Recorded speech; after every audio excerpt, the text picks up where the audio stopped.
charge flowing per second.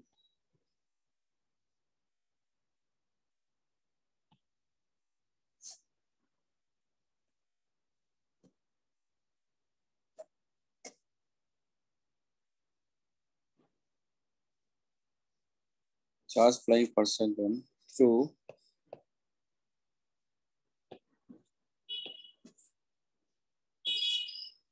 any area cross section.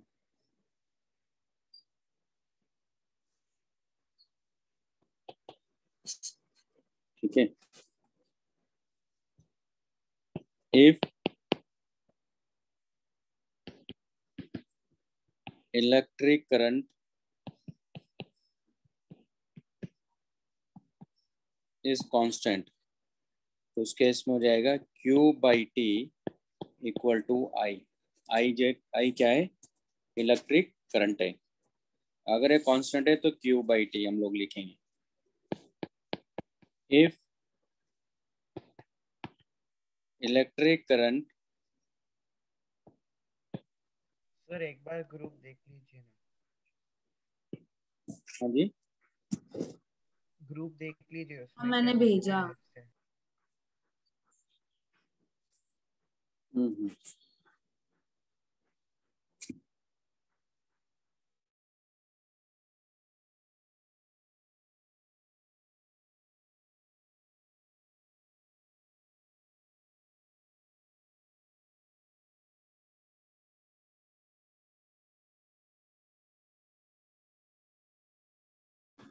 वो लिख लिया था आप लोगों ने?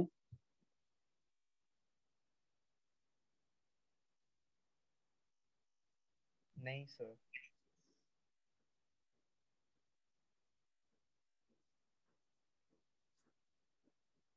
अच्छा, ये नहीं है कोर्स में, ये कहना चाह रहे हो आप? हाँ सर. ये ओम्स लॉ भी नहीं है, इलेक्ट्रिकल एनर्जी पावर भी नहीं है, रेजिस्टर्स भी नहीं है,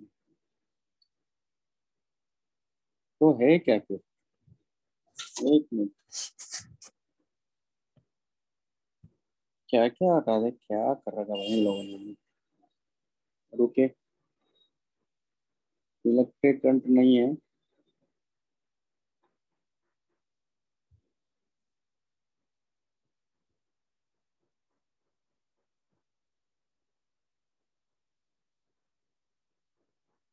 ड्रिफ्ट स्पीड भी नहीं है,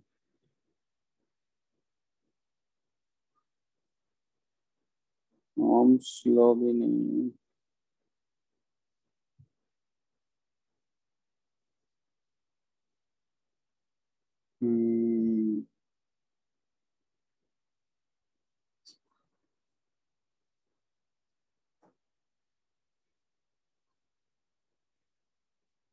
ड्रिफ्ट स्पीड नहीं है,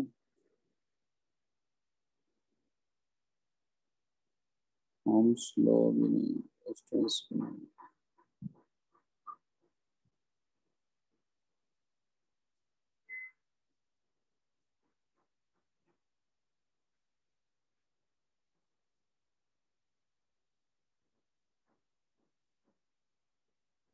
चलिए तो भूल जाओ उसको. तो तुम्हारे पास में सीरीज और पैरेलल कॉम्बिनेशन, ये हमारे कोर्स में है ना?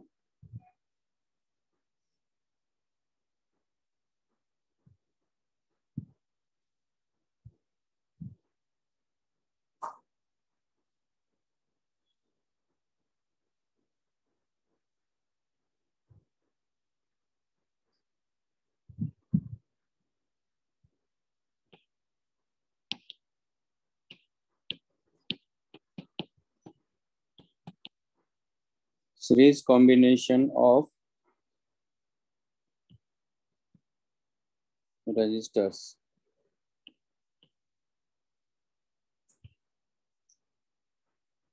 तो होता क्या है एक्चुअली, कॉन्सेप्ट ये है कि मान लो ये रेजिस्टेंस है और ये रेजिस्टेंस है, ये R1 है और ये R2 है, और ये किसी बैटरी से कनेक्टेड है.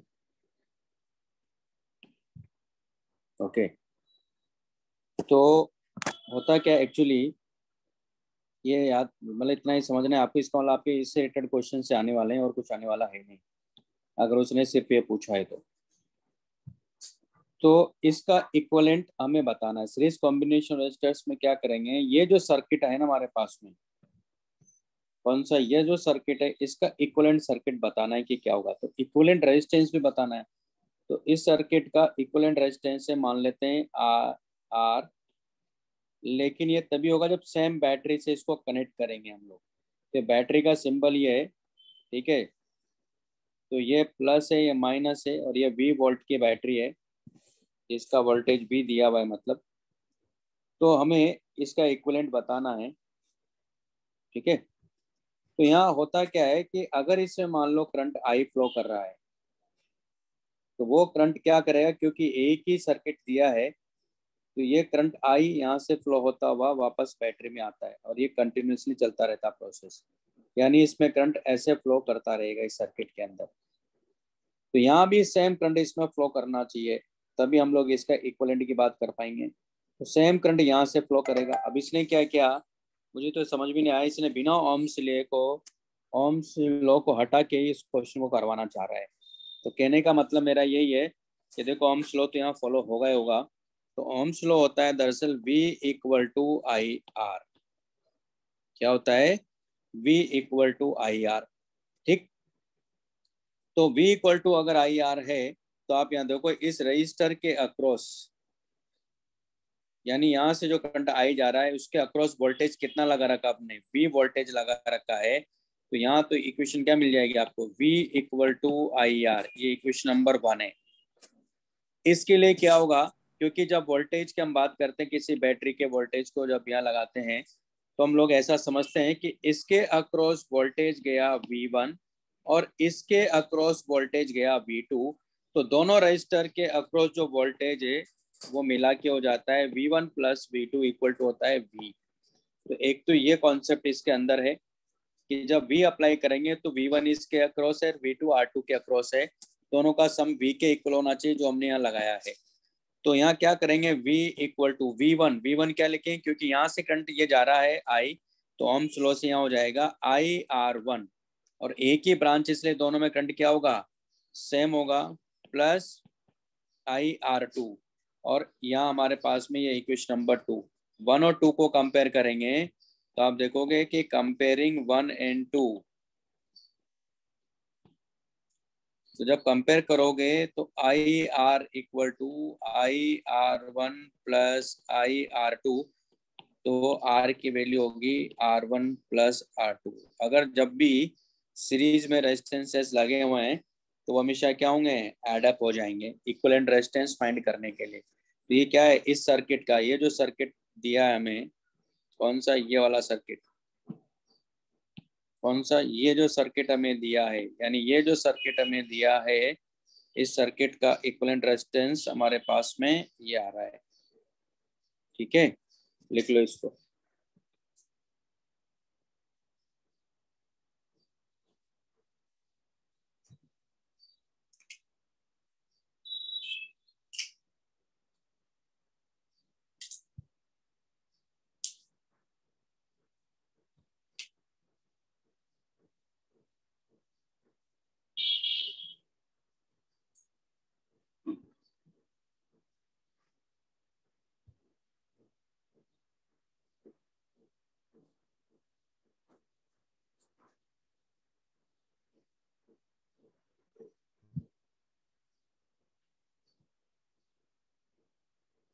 तो ये इसमें कुछ टॉपिक हटाए नहीं क्या ऑप्टिक्स में से, जो टॉपिक्स हटा दिए गए वो आप मुझे भेज भेज दीजिए ना। आप तो उसका पूरा फोटो भेज दीजिए उस टॉपिक का। सर डिलीटेड पोर्शन मैंने आपको भेजा था, हाँ, पर्सनल चैट पे भेजा था मैंने पहले। मुझे भेजा था कि डिलीटेड वाला, पता नहीं यार, मुझे ध्यान डालने हो तो आप इसको ग्रुप पे भेजो ना। तब तो आपका सर टॉपिक मैं में अभी टाइम नहीं लगेगा, फिर तो आपका तुरंत हो जाएगा। उन टॉपिक को पढ़ाने की जरूरत ही नहीं है, जो आ ही नहीं रहे हैं उनको क्या पढ़ना।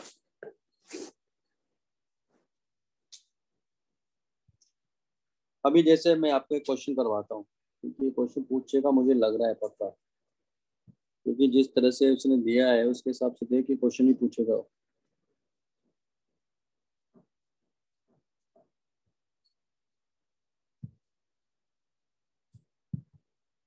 फोन में से डिलीट हो गया।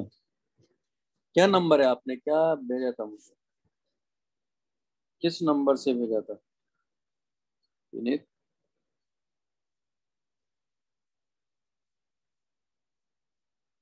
सर मेरा नंबर ग्रुप पे भी है ना, वो हाँ, ग्रुप पर है ना वो नंबर।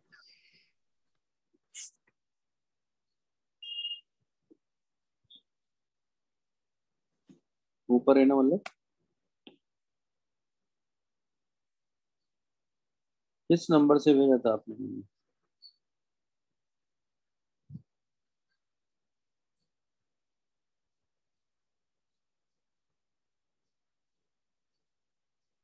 अपने पर्सनल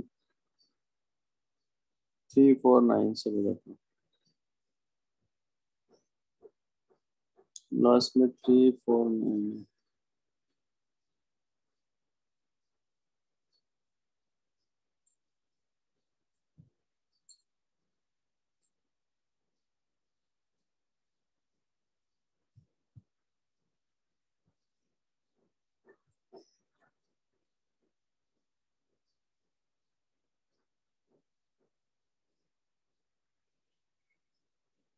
ये एकेडमिक सिलेबस जो भेजा था वो इसे कह रहे थे ना? हाँ सर वही।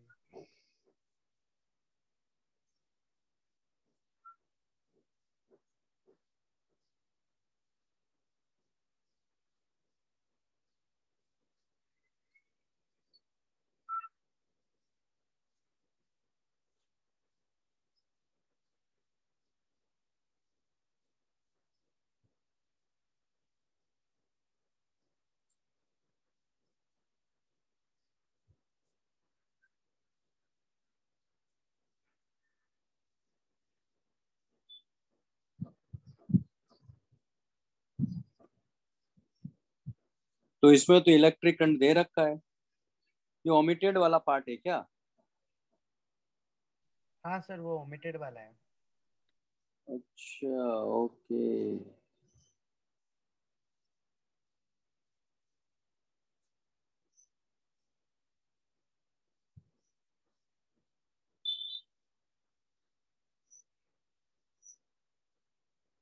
तो आपके उसमें ऑप्टिक्स में तो बचा कुछ है ही नहीं, काफी सारा तो करवा ही दिया था मैंने आपको, टेलीस्कोप हटा ही दिया इन्होंने।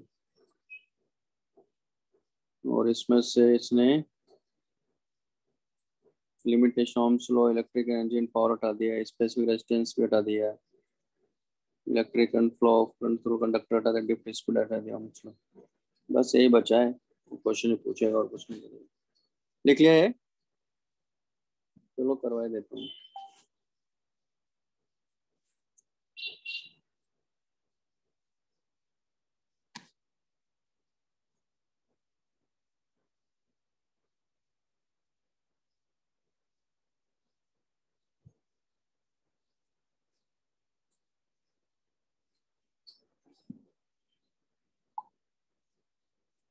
अब जैसे मान लो ये एग्जांपल है हमारे पास में कि एक रेजिस्टेंस है 2 ओम, 4 ओम और 6 ओम, और हमने इस बैटरी से इसको कनेक्ट कर दिया।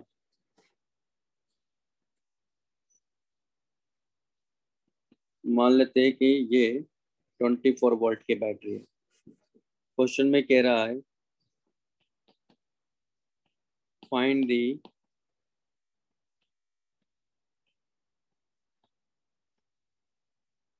Equivalent resistance of the circuit and also find the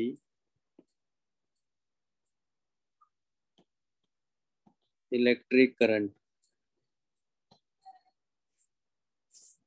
तो क्या करेंगे, देखो यहाँ मान लो इसमें आई करंट फ्लो कर रहा है, इसका इक्विवेलेंट सर्किट अपने को चाहिए, यानी इक्विवेलेंट रेजिस्टेंस चाहिए। तो सेम वोल्ट की बैटरी से, सेम वोल्टेज की बैटरी से इसको कनेक्ट करेंगे, यानी 24 वोल्ट, और सेम करंट यहाँ से फ्लो करना चाहिए। और इसका जो इक्विवेलेंट रेजिस्टेंस है वो आर है। तो यहाँ क्या हो जाएगा हमारे पास में, 24 equal to I into R. और यहाँ इक्विवेलेंट आर कितना है, देखो इक्विवेलेंट आर है 2 + 4 + 6, यानी अगर सीरीज में है तो सबको क्या करेंगे, ऐड कर देते हैं। तो टोटल कितना आ गया है, 12 ओम। 12 ओम आ गया, तो उस वाली इक्वेशन में रखो। तो 24 इक्वल टू 12 इंटू आई, तो आई इक्वल टू आ गया हमारे पास में 2 एम्पियर। तो एक आंसर तो ये आ गया और एक आंसर ये आ गया। ठीक है,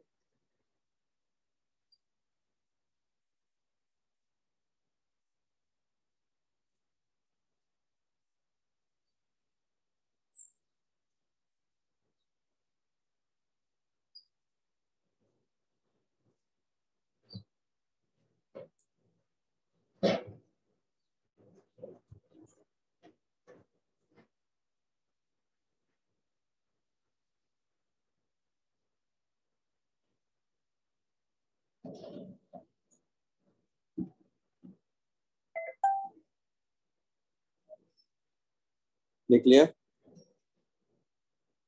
यस सर। समझ में आ गया ना, सीरीज में सबको क्या कर देना है, ऐड कर देना है। 4 और 6, मतलब जैसे R1 R2 R3 है, R4 R5 R6 ऐसे है, तो क्या R1 + R2 + R3 + R4 + R5 + R6 + R7 + R8 ऐसे ऐड करके चले जाएंगे। तो इस तरह के क्वेश्चन आएंगे आपके। नेक्स्ट हमारे पास में parallel.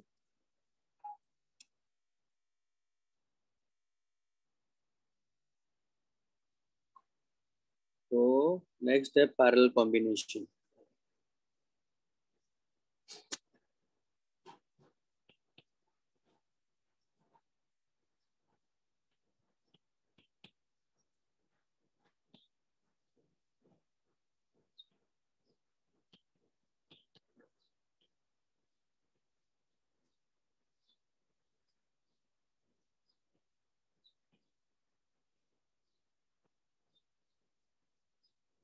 Parallel combination of resistance है, तो इसमें क्या होता है, वोल्टेज सबका सेम होता है।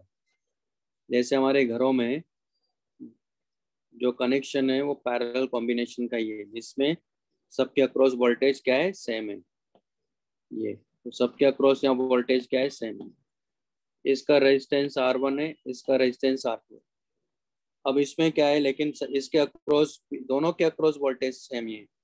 तो लेकिन इसमें करंट क्या होगा, इसमें करंट I1 मानेंगे और इसमें करंट I2 मानेंगे। ये इलेक्ट्रिक करंट है। I1 I2 क्या है, इलेक्ट्रिक करंट है। तो यानी इसके अक्रॉस भी वोल्टेज भी है और इसके अक्रॉस भी वोल्टेज भी है। तो इसका इक्विवेलेंट अपने को चाहिए।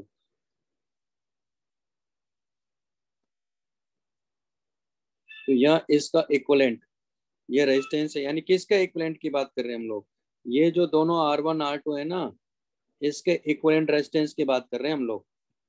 तो वो आर है, सेम वोल्ट की बैटरी, सेम वोल्टेज की बैटरी से कनेक्ट करेंगे, सेम करंट यहाँ से फ्लो करना चाहिए। तो आप कहेंगे सेम कैसे, सेम का मतलब ये है, यहाँ से जो आई करंट जा रहा है ना, तो वो बाइफरकेट हो रहा है। इसमें चला जा रहा है I1, इसमें चला जा रहा है I2, यानी I इक्वल टू है I1 + I2।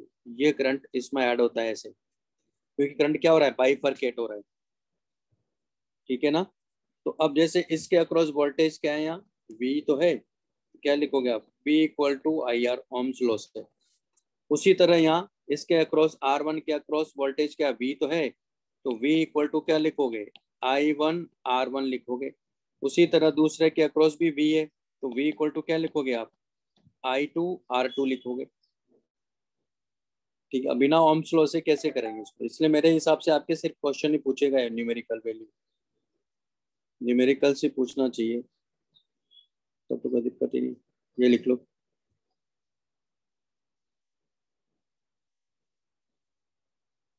तो ये इक्वेशन नंबर 1 है, ये इक्वेशन नंबर 2 है, ये इक्वेशन नंबर 3 है, ये इक्वेशन नंबर 4 है।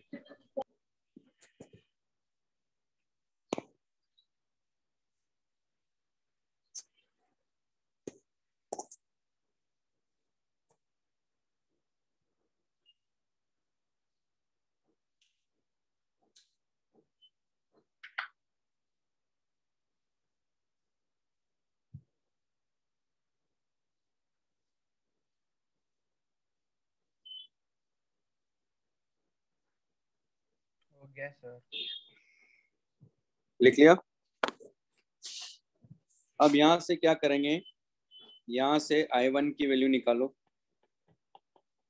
तो V बाई R1, यहां से I2 की वैल्यू V बाई R2, इन दोनों को इसमें पुट करेंगे। जब आप उसमें पुट करोगे तो क्या हो जाएगा, I equal to V by R1 plus V by R2, और यहां से I की वैल्यू आप पुट करोगे V बाई R, तो आप देखोगे कि इसका इक्वलेंट निकालेंगे हम लोग 1 by R equal to 1 by R1 plus 1 by R2 plus इस तरह से। और अगर कई सारे रेजिस्टेंसेस हैं जो कि पैरेलल में हैं तो लिख लो इसको, फिर बताता हूँ मैं आपको, लेकिन इक्वलेंट ऐसे निकालेंगे।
लिख लिया। हाँ सर, हो गया। तो अगर मान लो इस तरह से रेजिस्टेंसेस लगे हुए हैं,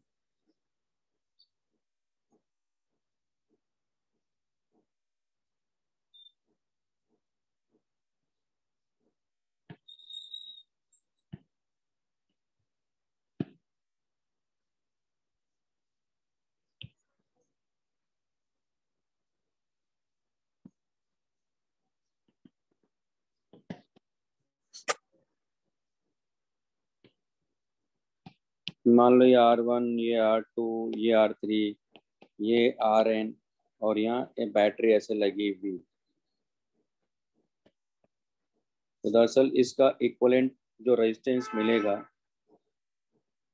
R, सेम V वोल्ट की बैटरी यहाँ लगी हुई है, इस R की वैल्यू होगी 1 by R equal to 1 by R1 plus 1 by R2 plus 1 by R3 1 by RN, ये इसका इक्वलेंट होगा।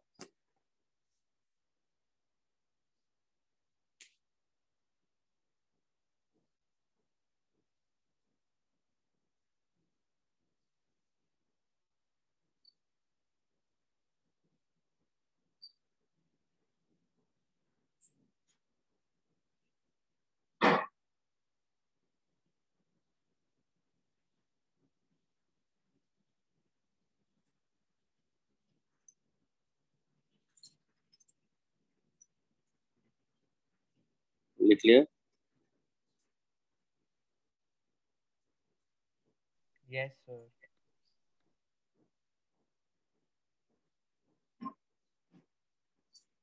नेक्स्ट हमारे पास में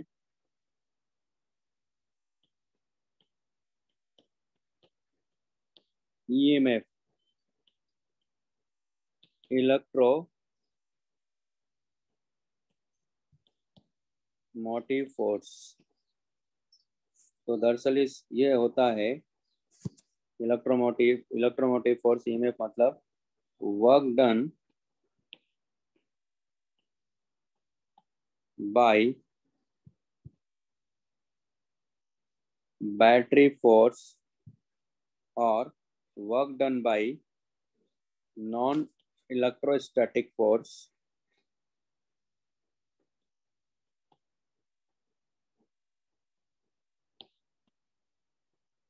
पर यूनिट चार्ज।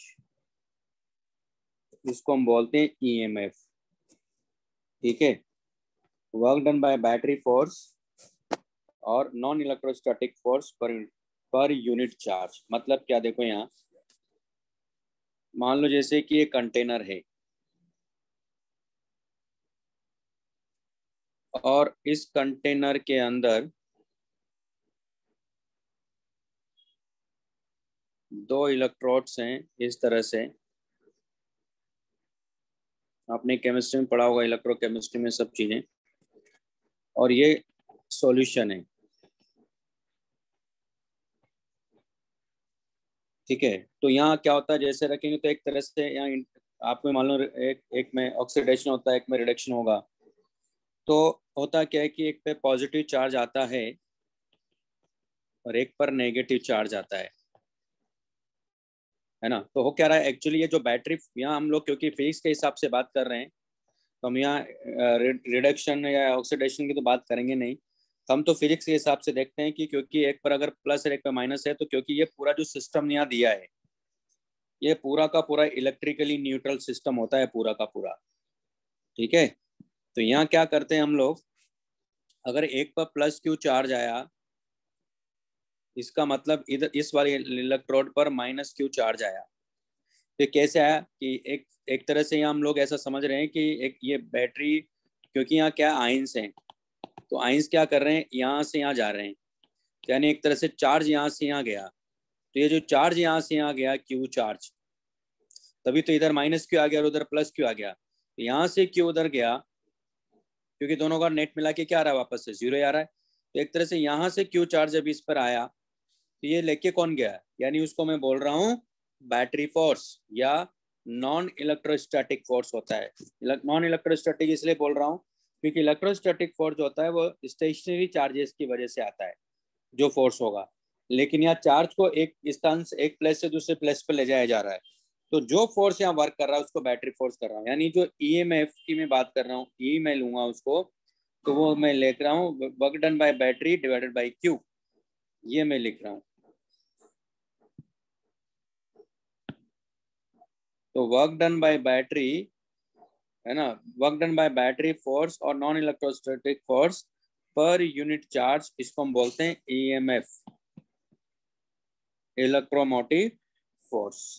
ओके, अब क्या होगा, इस पर प्लस चार्ज आ गया तो एक तरह से ये पॉजिटिव है और ये नेगेटिव है, तो ये ए है और ये बी है। ठीक है, लिख लो पहले इसको।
लिख लिया।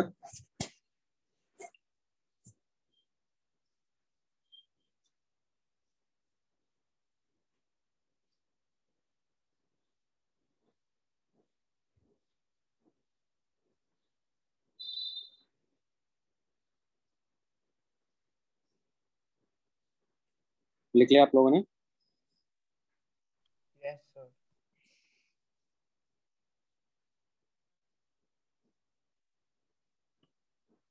ठीक है। अब क्या होता है, ये एक तरह से ये पूरी क्या है, ये बैटरी है। ये क्या हमारे पास में, ये जो पूरा होता है इसको बैटरी बोलते हैं। और इसका जो सर्किट में सिंबल है ना, तो symbol of battery in circuit, तो वो हम लोग इस तरह से लेते हैं। ठीक है, ये उस केस में यानी ये इसका EMF E है। लेकिन जब इसका इंटरनल रेजिस्टेंस नहीं होता है, symbol of battery in circuit, जब बैटरी क्या हो, आइडियल हो, तब ये लेते हैं। तो अभी इसको रहने देते हैं, अभी रहने दो आप, इसको आगे बताऊंगा मैं। अभी दो चीजें डिस्कस करूंगा इसमें।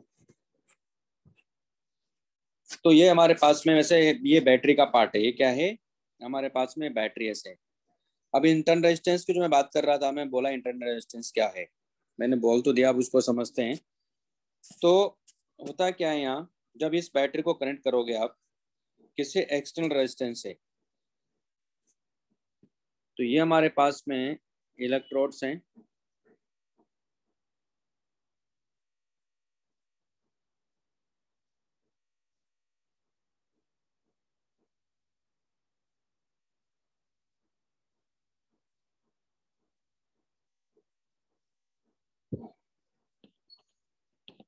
ये सॉल्यूशन है। और यहाँ हमने एक तरह से ये समझ सकते हो, या तो रजिस्टर है या कोई बल्ब है मान लो, उससे कनेक्ट कर दिया मान लो आपने। तो ये प्लस है और ये माइनस है। क्यों है, क्योंकि इस पर प्लस चार्ज है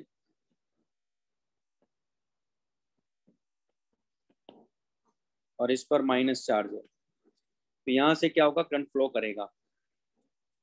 तो ये इसका अपना रेजिस्टेंस होता है बल्ब का। तो करंट फ्लो करेगा, तो करंट जब, क्योंकि जब फ्लो करेगा तो यहाँ से ये करंट जो आ रहा है ना, उसके बाद ये करंट यहाँ से होता हुआ, तो ये यहाँ से भी ऐसे फ्लो करेगा, तब ये सर्किट कंप्लीट होगा। तो होता क्या है कि जब करंट अगर इसमें ऐसे फ्लो कर रहा है, इसका मतलब है कि ये जो सॉल्यूशन है, सॉल्यूशन के अंदर जो आयंस है उनका मूवमेंट हो रहा है। तो सॉल्यूशन के अंदर आयंस का मूवमेंट होगा, और इस पॉइंट ए से इस पॉइंट बी तक, यहाँ से यहाँ तक, इसमें क्या होगा, इलेक्ट्रॉन्स का मूवमेंट होगा। तो इलेक्ट्रॉन हमेशा करंट की डायरेक्शन के अपोजिट मूव करेंगे। तो इलेक्ट्रॉन्स कैसे मूव करेंगे इसमें, अपोजिट डायरेक्शन, यानी बी टू ए डायरेक्शन में फ्लो करेंगे, और उसके अपोजिट इलेक्ट्रिक करंट होता है ना। तो यहाँ क्या होगा कि करंट जब इसमें फ्लो कर रहा है, तो ये जो आइंस इसके अंदर है सॉल्यूशन के अंदर, वो भी मूव करेंगे, तो वो रेजिस्टेंस फील करते हैं स्मॉल आर, इसलिए इसको बोलते हैं इंटरनल रेजिस्टेंस।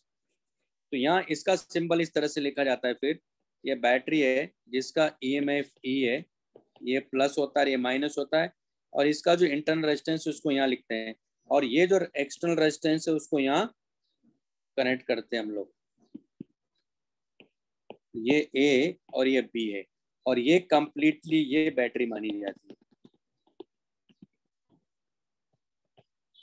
ये बैटरी है, ठीक है।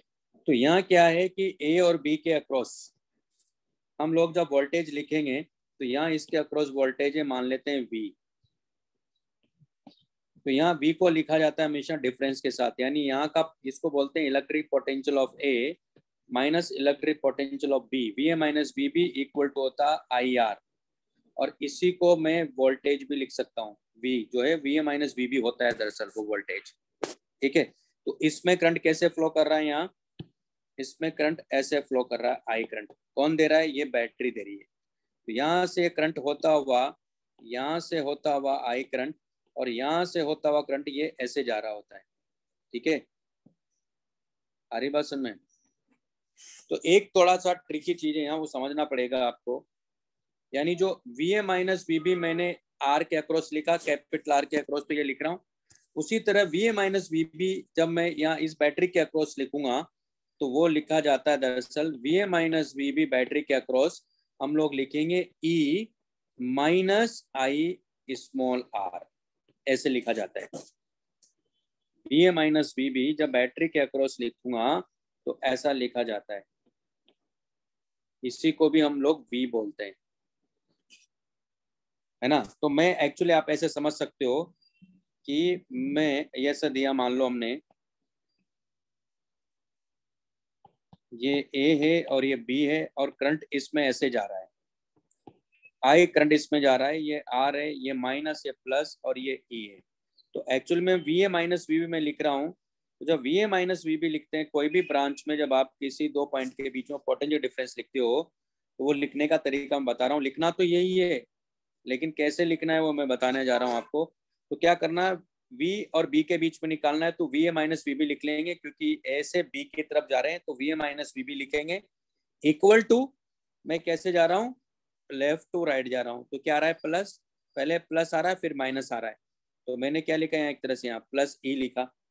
और यहाँ मैं करंट के अपोजिट जा रहा हूँ, क्योंकि मैं जा इधर रहा हूँ, करंट किधर फ्लो कर रहा है, करंट इधर फ्लो कर रहा है, इसलिए मैं लूंगा माइनस IR।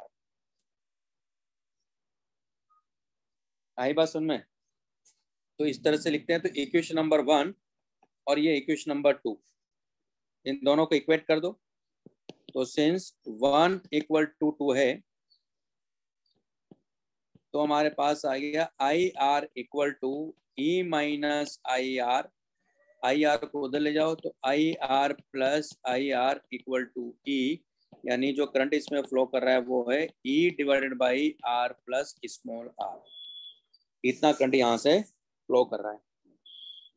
और दूसरा तरीका और बताता हूँ, आप ऐसे भी ले सकते हो। ये क्या है, देखो, देखा जाए तो एक तरह से ये E है, तो ये एक तरह से वोल्टेज मैंने अभी दिखाया था आपको सीरीज में।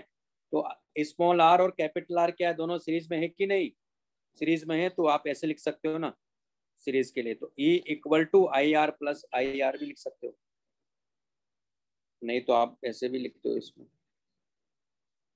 मैं अभी और बताता हूँ आपको, तब समझ में आएगा, क्योंकि ये वाला पार्ट इसको देना ही नहीं चाहिए था फिर, क्योंकि थोड़ा ट्रिकी चीज है। ये सब चीजें तब समझ में आती है जब हम लोग किरचॉफ लॉज भी पढ़ लेते हैं। मुझे तो ये समझ में, बोर्ड, स्टेट बोर्ड वालों ने कैसे आधी आधी चीजें दे दी आपने, उसमें से भी ओम से लो उठा के पूछ रहे हैं वो, पता नहीं कैसे करेंगे। जबकि ये सब चीजें आती है, जब किरचॉफ लॉज कर लेते हैं ना, तो बड़ा आसान हो जाता है फिर। वो आपके 12th में दिया हुआ है इन्होंने।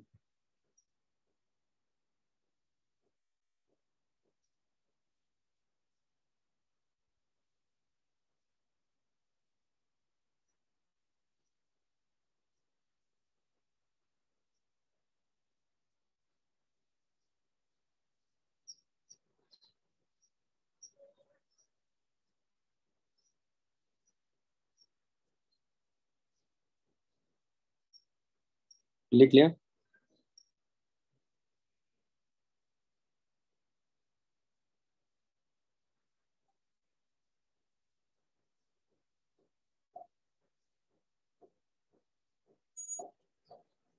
किरचॉफ लॉज पढ़ लिया तो फिर ये क्वेश्चन क्यों नहीं बने फिर आपसे, ये तो हो ही जाता है फिर। कब पढ़ लिया था आपने किरचॉफ लॉज?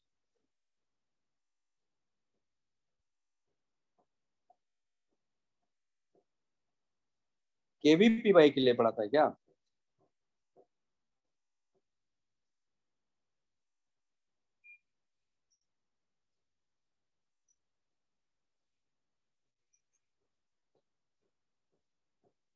हाँ, तो उससे भी हो जाएंगे इलेक्ट्रॉनिक, जिन्होंने जिन्होंने पढ़ रखा है उसके लिए तो आसान ही है टॉपिक, ये तो कुछ करना ही नहीं है उसके लिए तो।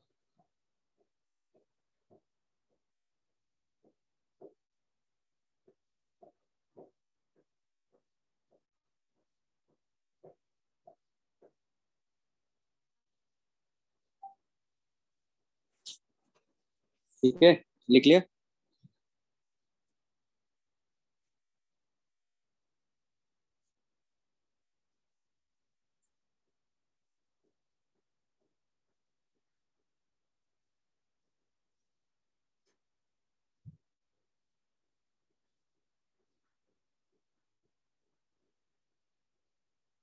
लिख लिया ना?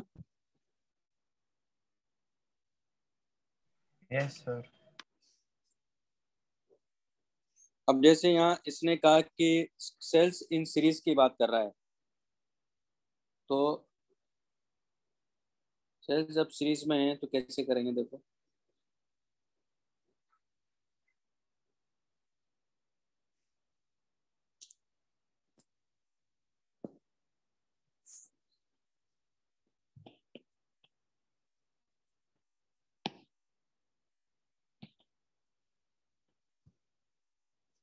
तो सेल्स इन सीरीज है तो ये इस तरह से कनेक्टेड होते हैं।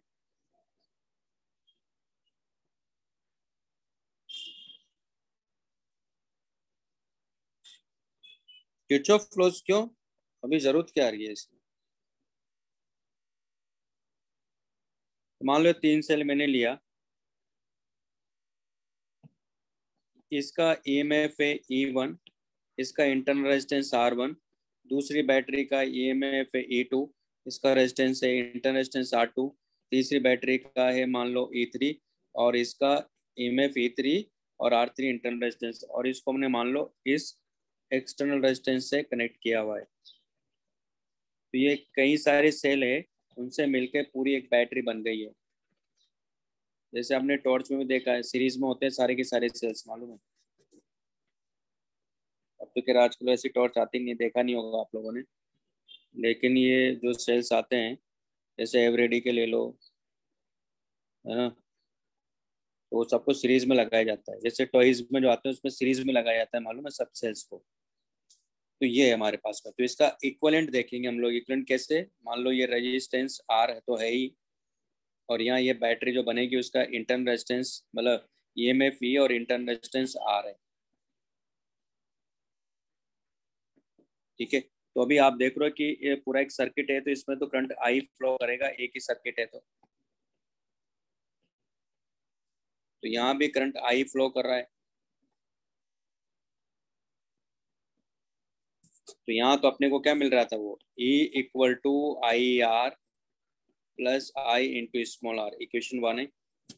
यहाँ आप देख रहे हो कि सारी बैटरीज क्या है, माइनस मतलब ऐसे माइनस प्लस, जैसे यहाँ से देखो आप, मैं इधर से इधर जा रहा हूँ, इधर से इधर जा रहा हूँ, तो माइनस से प्लस जा रहा हूँ, माइनस से प्लस जा रहा हूँ, माइनस से प्लस जा रहा हूँ, यानी सबकी पोलरिटी एक ही डायरेक्शन में है। तो उस केस में ये ध्यान रखना है कि जब ऐसा होता है तो जो इक्विवेलेंट ई मिलेगा वो सबके सब एड अप हो जाते हैं, E1 plus E2 plus E3, अगर और भी हैं तो सब ऐड हो जाएंगे।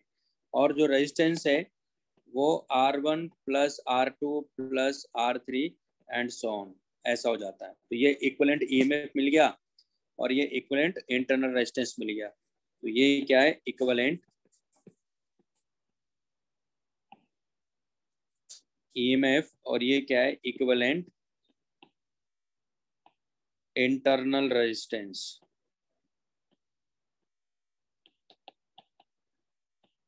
और ये मिल गया तो हम यहाँ से ये करंट बता सकते हैं। तो करंट कितना फ्लो कर रहा है इसके अंदर, तो करंट फ्लो कर रहा है E divided by R plus small R, जहाँ E की वैल्यू ये है, R की वैल्यू ये है। ठीक है, लिख लीजिए।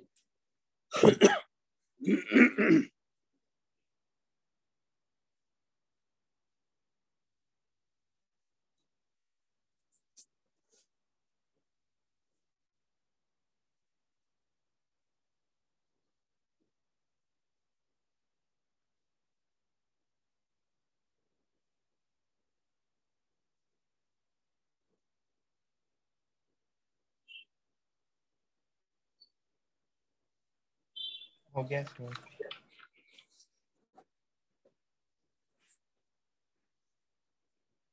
लिख लिया सबने, तो मालूम है टॉपिक आपका हो गया, बस पैरेलल और पैरेलल सेल्स इन पैरेलल वाला और बताना, उसके बाद ये कंप्लीट है।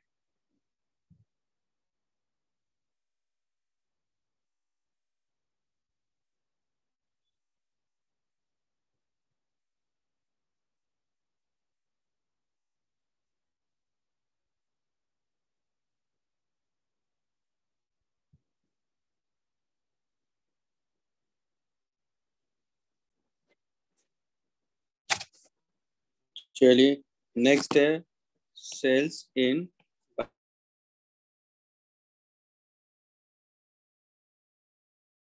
पैरेलल। तो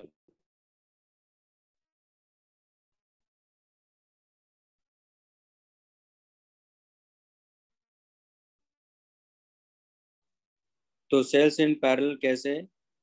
इससे ले रहा हूँ मैं, ऐसे और भी हो सकते हैं, और ये रेजिस्टेंस कैपिटल आर है, और इससे मिलके ये ऐसा अपने को दिया है,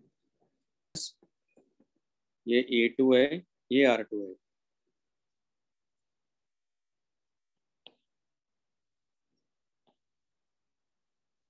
ठीक है, तो हमें इसका इक्विवेलेंट चाहिए, तो यहाँ भी ऐसा ही चाहिए अपने को, यानी ये कैपिटल आर है और इक्विवेलेंट ईएमएफ मिलना चाहिए और इक्विवेलेंट इंटरनल रेजिस्टेंस मिलना चाहिए, वो अपने को फाइंड करना है। इसमें करंट आई फ्लो कर रहा है, यानी E equal to I R plus I into small R. तो इस केस में आई की वैल्यू क्या है हमारे पास में, E by R plus small R. अब अपने को इक्विवेलेंट ई में बताना है, इक्विवेलेंट इंटरनल रेजिस्टेंस बताना है। ठीक है,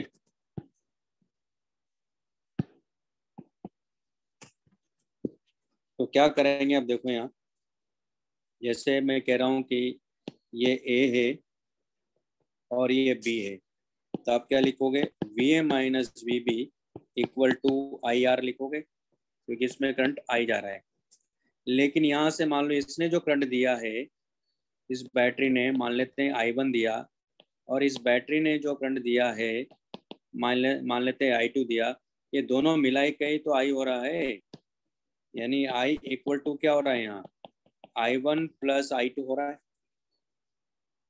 है ना। तो यहाँ भी आप देखो, मैं इसके लिए लिख रहा हूँ, जैसे इस वाले पार्ट के लिए लिखूंगा मैं, तो यहाँ क्या लिखूंगा मैं, लिखूंगा V A minus V B, और ये क्या लिखूंगा मैं, E1 माइनस I1 R1।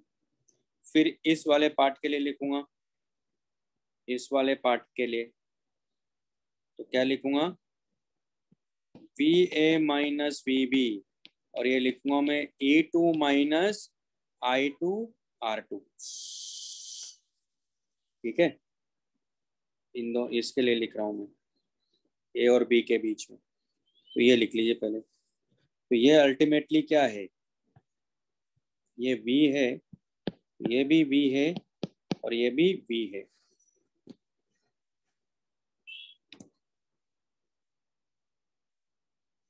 तो यानी इसका मतलब है कि मैं V की जगह क्या लिख सकता हूँ, IR, और यहाँ भी क्या लिख सकता हूँ, IR, और एक इक्वेशन तो मेरे पास में ये है ही, तो ये इक्वेशन 1 मान लेते हैं, ये 2 मान लेते हैं, ये 3 मान लेते हैं, और ये 4 मान लेते हैं।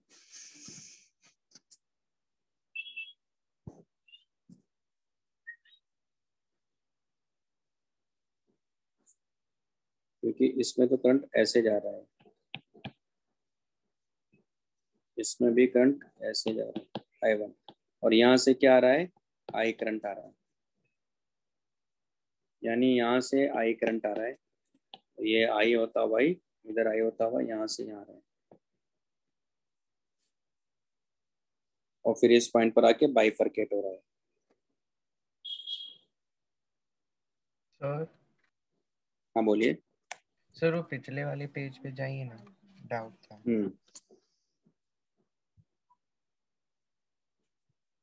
सर यहाँ अगर पोलैरिटी का ऑर्डर डिफरेंट होगा तो माइनस आएगा ना? तब फिर चेंज हो जाएगा। अगर मान लो E2 का आपने प्लस माइनस कर दिया, तो फिर माइनस E2 लूंगा मैं।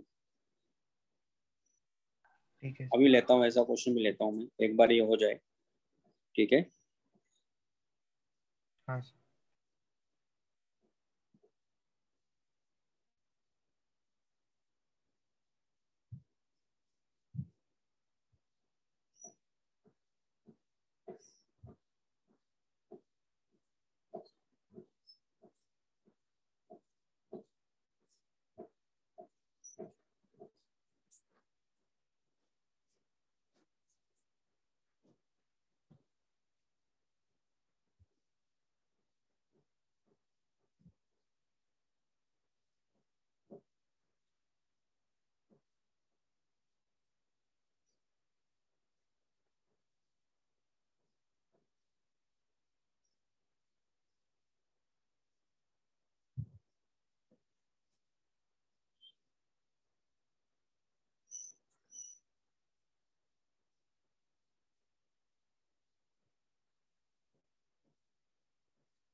लिख लिया? Yes sir. ये वाला पार्ट बता देता हूँ।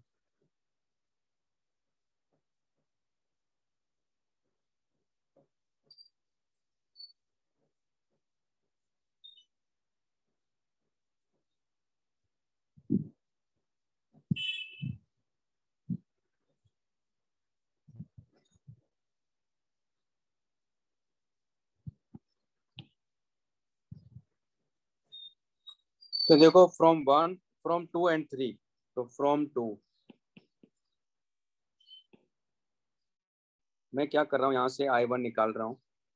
तो क्या लिखूंगा मैं यहाँ, E1 माइनस IR, और इसको क्या लिख सकता हूँ, I1 R1 ना, है ना? मेरे क्या समझ में आ गया होगा, मैं इसको लेफ्ट में ले गया और इसको राइट में ले आया।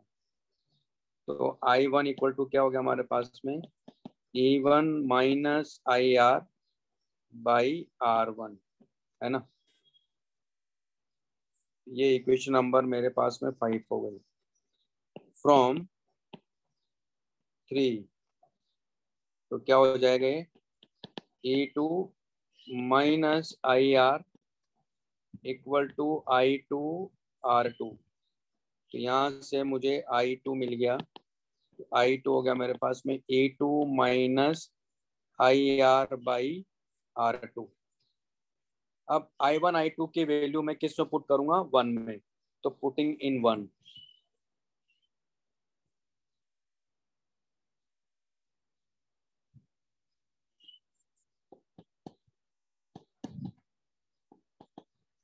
इन 1। तो 1 में जब पुट करेंगे,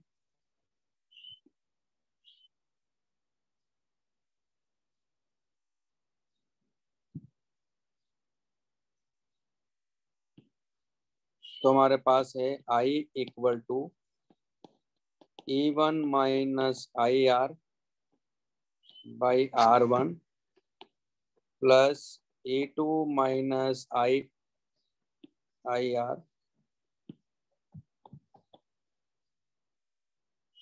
बाई R2। ठीक है। और फिर इसको सिंप्लीफाई करते हैं। फिर इक्वेशन नंबर 4 से क्या करेंगे, कंपेयर करेंगे। तो इसको हटा देता हूँ, मैं सिंप्लीफाई कर लेता हूँ पहले इसको।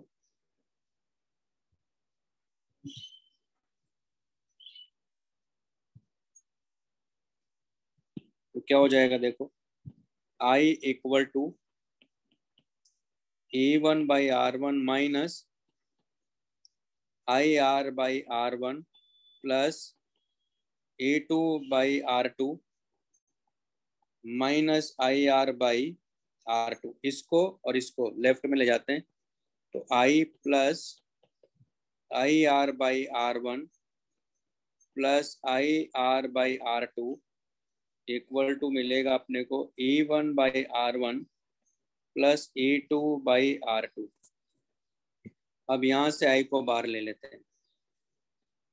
तो 1 plus R, 1/R1 plus 1/R2 equal to E1/R1 plus E2/R2। ठीक है, ये लिख लो पहले।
हो गया सर।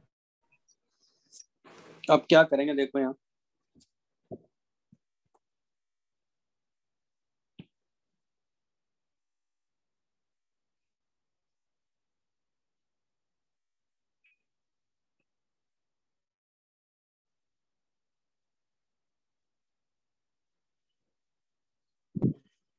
अब यहाँ देखो मैं इस पूरी क्वांटिटी को, इसको पूरे को बार ले रहा हूँ। तो जब बार लूंगा तो देखो कैसे लिखूंगा, 1/, एक मिनट, मतलब आई तो हमारे पास में है और उसको मैं बार ले रहा हूँ, तो 1/R1 प्लस 1/R2, और यहाँ क्या हो जाएगा, 1/R1 plus 1/R2 plus capital R, और ये होगा E1/R1 प्लस E2/R2। ये समझ में आया?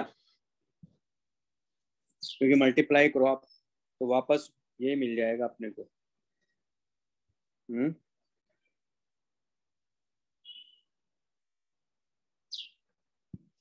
है कि नहीं? Yes sir. भाई ये समझ, हाँ।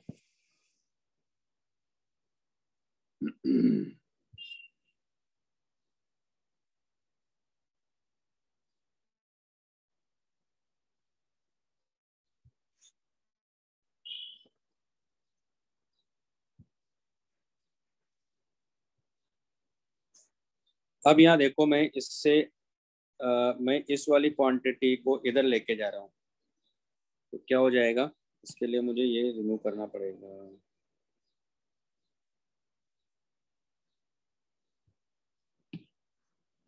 तो I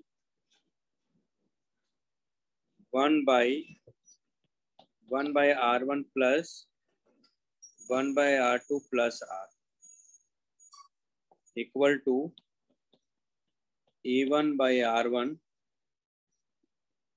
plus E2/R2 divided by 1/R1 plus 1/R2। ठीक है, अब ध्यान से देखो, कंपेयर करो इसी इक्वेशन को, आप ये भी तो लिख सकते हो ना, इक्वेशन नंबर जो 4 है उससे कंपेयर करो। इक्वेशन नंबर 4 को क्या लिख सकते हो आप, तो फ्रॉम, यानी कंपेयरिंग विथ इक्वेशन 4, तो वो क्या हमारे पास में, I equal to E/R plus R है ना, यानी इसको आप क्या लिख सकते हो, ER plus capital R equal to E लिख सकते हो, है कि नहीं? ये लिख लिया था ना सबने?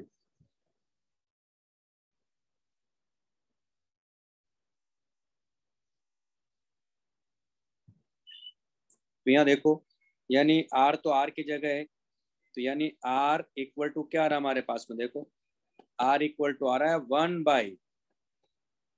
1/R1 प्लस 1/R2, यानी 1/R इक्वल टू आ रहा है 1/R1 प्लस 1/R2।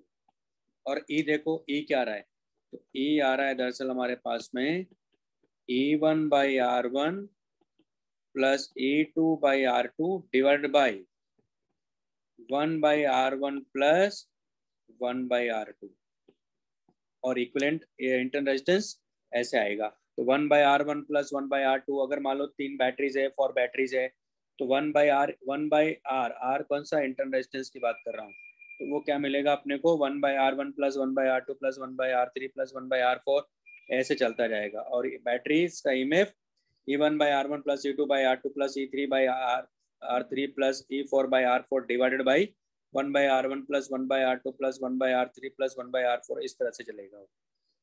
ठीक है, तो ये इक्विवेलेंट रेजिस्टेंस निकालने का फॉर्मूला है, और ये इक्विवेलेंट मतलब इक्विवेलेंट ईएमएफ निकालने का ये हो गया, इक्विवेलेंट इंटरनल रेजिस्टेंस निकालने का ये हो गया। तो वहां क्या हो रहा था, सीरीज में ऐड हो रहा था, ईएमएफ भी ऐड हो रहा था और इंटरनल रेजिस्टेंस पे ऐड हो रहा था।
लिख लिया?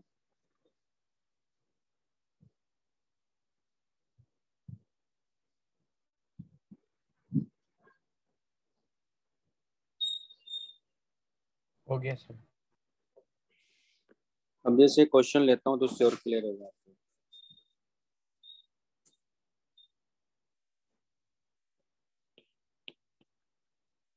मान लो जैसे कि ये कोई रेजिस्टेंस है 10 ओम है, ये कैपिटल आ रहे हैं हमारे पास में, और हमने हमारे यहाँ बैटरी जिस तरह से लगी हुई है,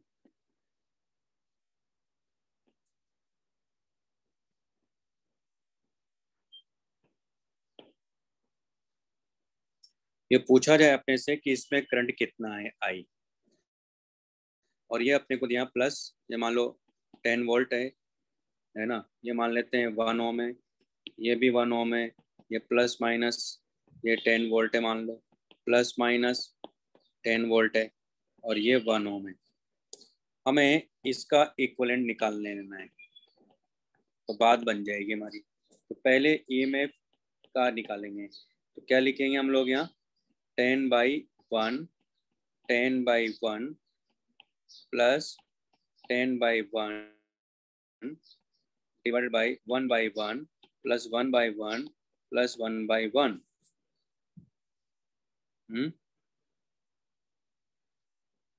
ये होगा ना। तो ऊपर कितना आ रहा देखो, ऊपर आ रहा है 30 डिवाइडेड बाई 3, तो हमारे पास इक्विवेलेंट आ गया, इक्विवेलेंट ईएमएफ आ गया 10 वोल्ट। उसी तरह 1/R equal to 1/R1 plus 1/R2 plus 1/R3, यानी 1/1 प्लस 1/1 प्लस 1/1, यानी कितना आ गया 3। तो 1/R इक्वल टू 3, यानी R इक्वल टू 1/3 ओम, यानी सर्किट हो गया हमारे पास में ऐसा।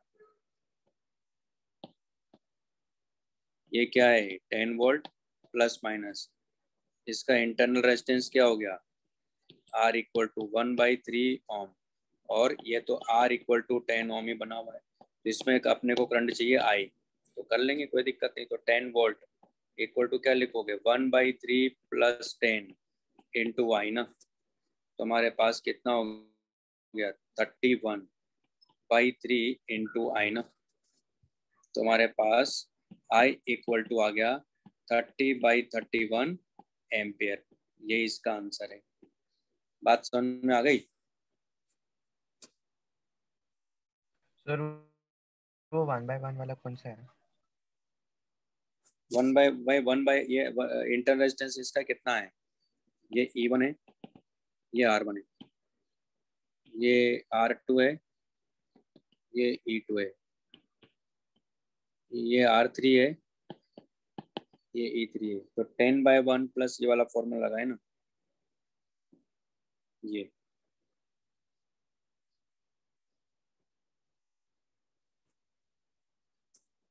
नहीं समझे? हाँ सर समझा दी। तो मैंने इसलिए 3 बैटरी इसलिए लिया ताकि आपको कॉन्सेप्ट समझ में आ जाए कि 3 हो या 4 हो, सबको ऐसे ऐड कर देना है, तो इक्विवेलेंट ऐसे मिल जाएगा आपको।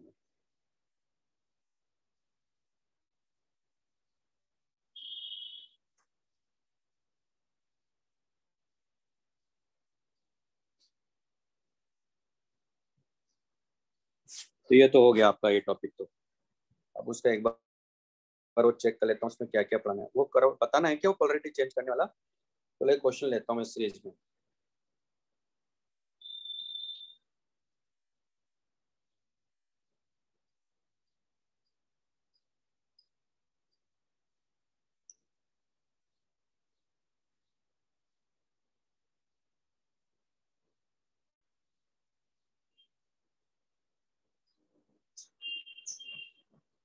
कौन कौन सा हटाया है?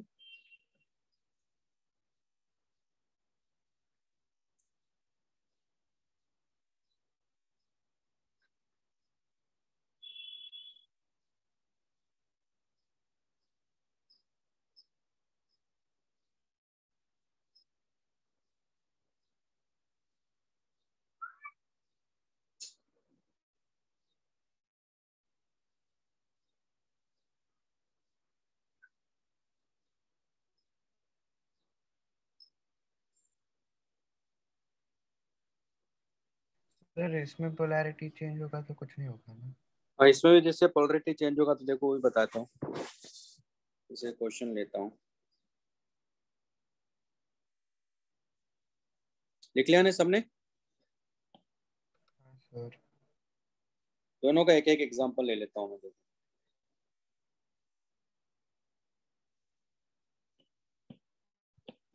पहले इसी का लेते हैं।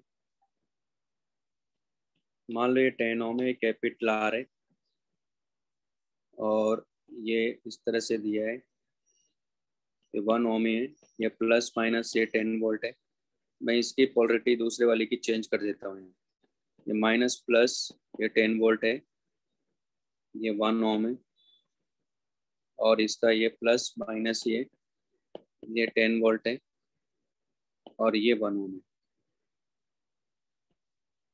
तो हमें इसका इक्विवेलेंट बनाना है पहले।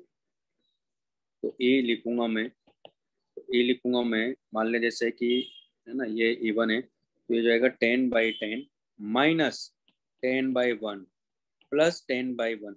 लेकिन रेजिस्टेंस के केस में नहीं करेंगे, इंटरनल रेजिस्टेंस सब ऐड हो जाएंगे। तो कितना हो गया 10 से 10 यानी 10 कितना आ गया 3 वोल्ट आ गया। तो E इक्वल टू आ गया हमारे पास में 10/3 वोल्ट।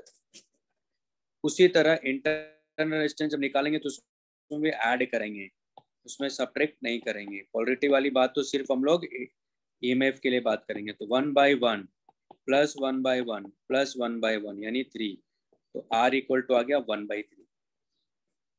यानी इसका सर्किट हो जाएगा इक्विवेलेंट 10 ओम, और ये बैटरी जिसका है 10/3 वोल्ट, ये प्लस या माइनस है ना 10/3 वोल्ट, और ये इंटरनल रेजिस्टेंस इसका 1/3 ओम। क्लियर है अभी? Yes sir.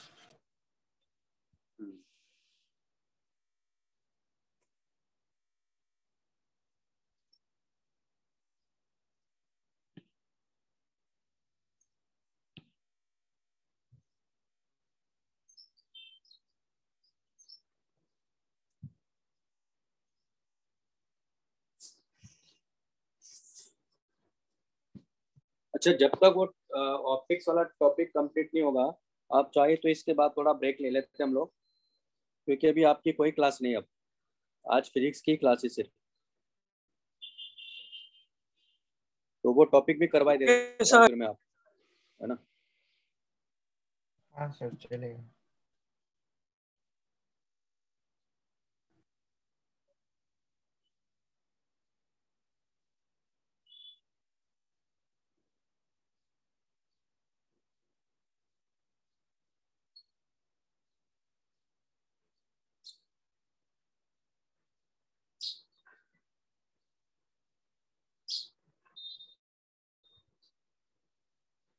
हाँ, इसी तरह के क्वेश्चन पूछने चाहिए।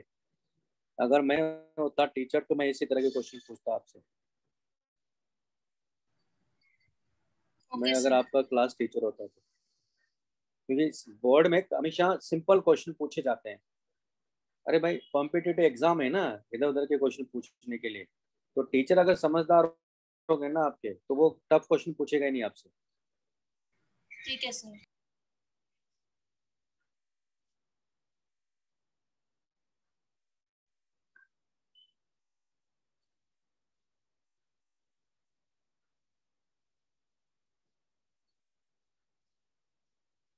लिख लिया है? Yes sir. अब जैसे एक और क्वेश्चन लेते हैं सीरीज वाला भी।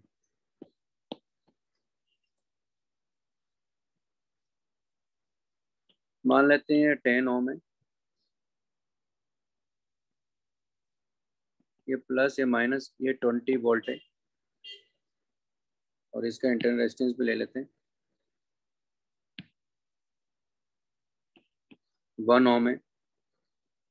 ये भी लिया मान लो हमने, ये प्लस माइनस ये 10 वोल्ट है, और इसका इंटरनल रेजिस्टेंस में लिया 1 ओम है, और ये माइनस प्लस लिया मान लो, और ये हमारे पास में मान लेते हैं कि ये 15 वोल्ट है मान लो। ठीक है, और इसका इंटरनल रेजिस्टेंस 1 ओम ही है। अरे इसमें भी अपने को करंट चाहिए, मान लो मैंने मान लिया कि आई करंट है, तो पहले सबसे पहले हम लोग इसका इक्विवेलेंट बनाएंगे। तो सबसे पहले इक्विवेलेंट बनाएंगे तो पहले इसका ई निकालेंगे। तो ई क्या लिखूंगा मैं, 20 + 10 - 15 लिखूंगा, क्योंकि इसकी पोलरिटी उल्टी हो गई। क्योंकि देखो 10 का देखो माइनस से प्लस, राइट लेफ्ट साइड में जाओ, है ना, तो इधर से इधर जा रहे हैं हम लोग, इधर से इधर जा रहे हैं, तो यहाँ से इधर जा रहे हैं। तो देखो यहाँ से प्लस आया फिर माइनस आया, यहाँ माइनस प्लस माइनस प्लस, इसलिए ऐसा लिखेंगे। तो कितना हो गया, 15 वोल्ट। और इंटरनल रेजिस्टेंस ऐड हो जाएगा सिंपली, तो R1 R2 R3, यानी 1 + 1 + 1 = 3। तो हमारे पास इक्विवेलेंट सर्किट हो गया इसका।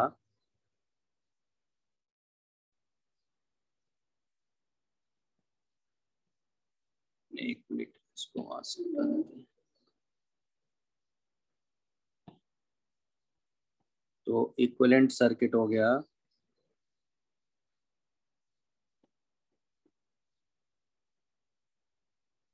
ये आर है, ये स्मॉल आर है, माइनस, ये प्लस, ये ई हो गया। तो ई कितना है, 15 वोल्ट। आर कितना है, 3 ओम। कैपिटल आर कितना है, 10 ओम। तो यहाँ जो करंट फ्लो कर रहा है वो आई है। तो 15 = 3 + 10 × I, यानी I = हो गया 15/13 एम्पियर।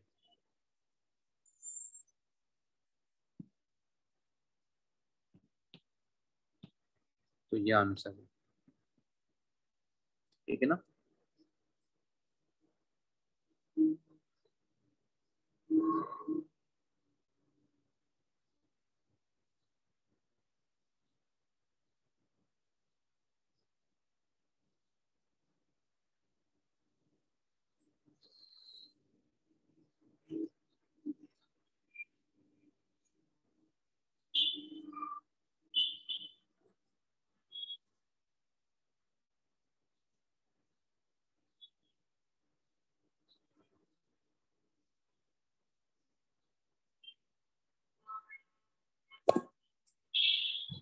एक इसका देख लेता हूँ, वैसे तो काफी कुछ तो करवा ही दिया था।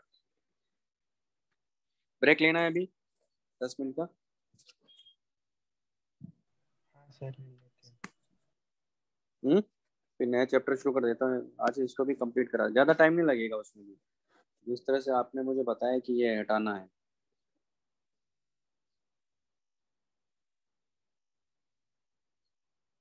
सर कौन सा चैप्टर? इसका वो ऑप्टिक्स की बात कर रहा हूँ मैं, चैप्टर 9। बस यही बचा है ना इसमें, इसमें से काफी कुछ तो हो ही ऑप्टिक्स गया का था। थोड़ा ही बचा था ना सर? हाँ थोड़ा सा बचा है, ज़्यादा नहीं। करवा दूँ तो फिर? हाँ सर। ठीक है। तो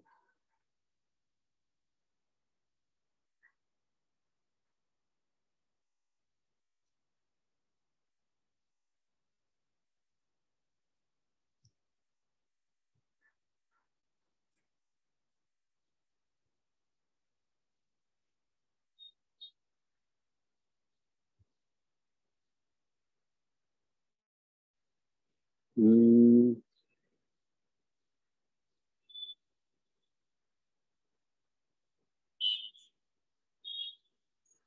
आपके डिस्पर्शन डाल रखा है इन्होंने, अजीब है भाई ये तो।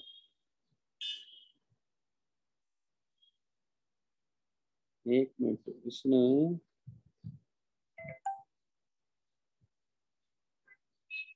9.2 9.3,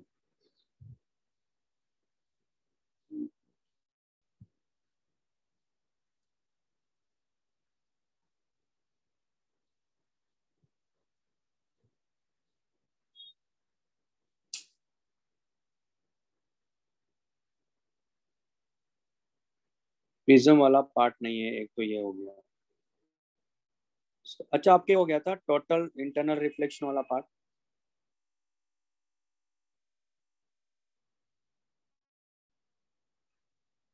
वन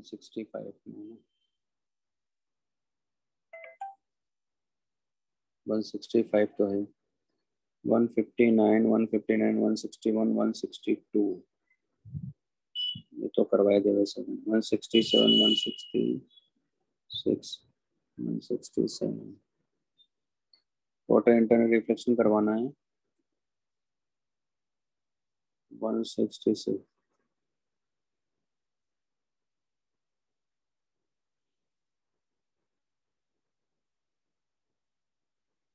सेवन,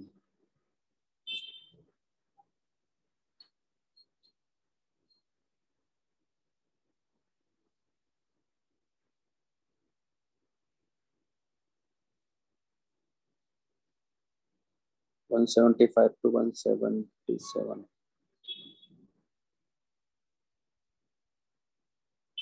अच्छा, टोटल इंटर रिफ्लेक्शन हो गया है। अभी बच्चा है क्या है फिर आपके यहाँ?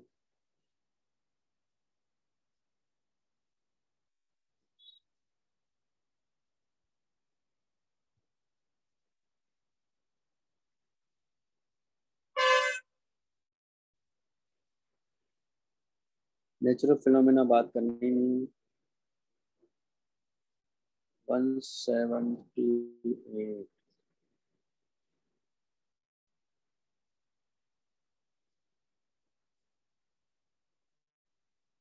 183, 184।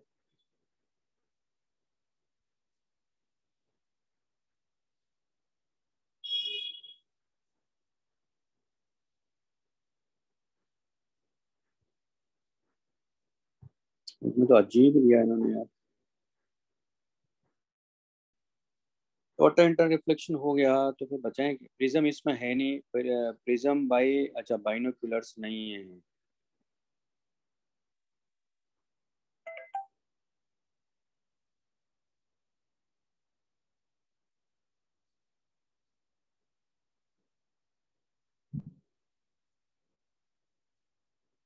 एक मिनट यार, मैं इसमें एक पॉइंट लिख लेता हूँ।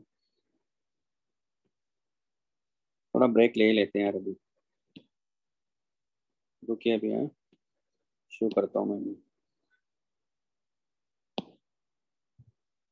इसमें क्या क्या हटाने पाए? 9.2, 9.3, 9.4.2, 9.61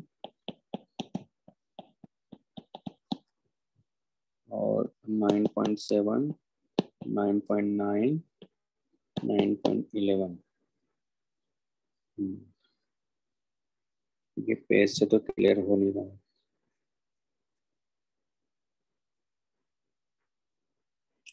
आपको देखो 9.2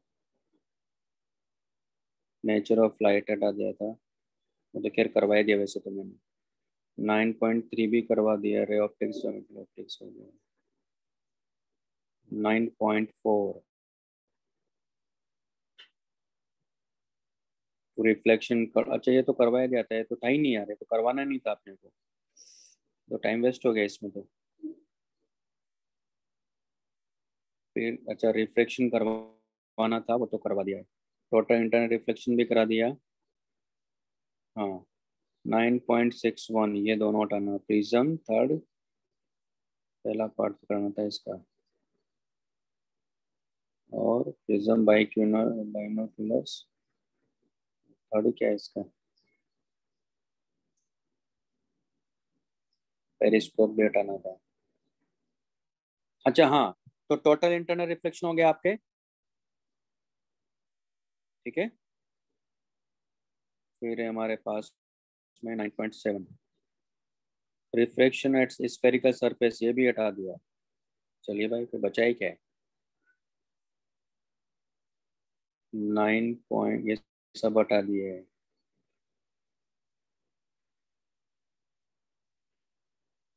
9.8 डिस्पर्शन, डिस्पर्शन पढ़ाना है और प्रिज्म हटा दिया। अजीब है यार ये तो।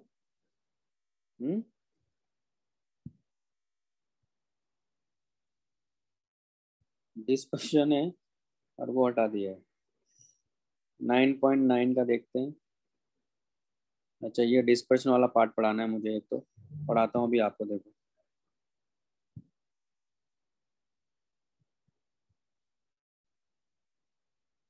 अच्छा 9.9 भी हटा दिया। ठीक है। अच्छा डिफेक्ट्स है लेकिन बहुत बढ़िया है यार। कंफर्म कर लो, जो चीजें हटाने वाली थी ये तो हटाई नहीं इन्होंने। और मैं उल्टा तो नहीं कर दिया इन्होंने? क्या आया हाँ है? क्या? जैसे एबरेशंस ऑप्टिकल इमेजेस, ये तो जे एडवांस भी नहीं पूछता इन क्वेश्चंस। है जो हमने आपको भेजा है, क्या क्या? ये ऑफिशियली आया है, कॉलेज से ओमिट नहीं हुआ है, ये सबके लिए ओमिट हुआ है।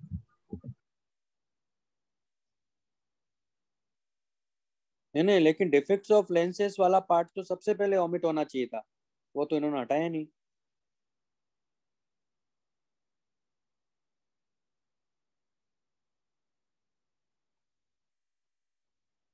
ऑप्टिकल इंस्ट्रूमेंट तो चलो ठीक है, वो तो होने नहीं चाहिए था, वो तो पढ़ाने की मुझे जरूरत भी नहीं है। देखो इसमें मेरे हिसाब से तो केवल ये सब कुछ हो गया, लेकिन इन्होंने डिस्पर्शन मेरे से ये समझ में आया पूछा है क्यों, वरना आपका मालूम है टॉपिक हो गया था, तो डिस्पर्शन पूछा है। चलो बता देता हूँ फिर मैं डिस्पर्शन वाला पार्ट। और ये सबसे टेढ़ा चीज है जो उन्होंने पूछा है, बाकी सब बता दिए। तो बस थोड़ा सा है बचा, फिर तो आपका है। चलो करवा देता हूँ फिर मैं।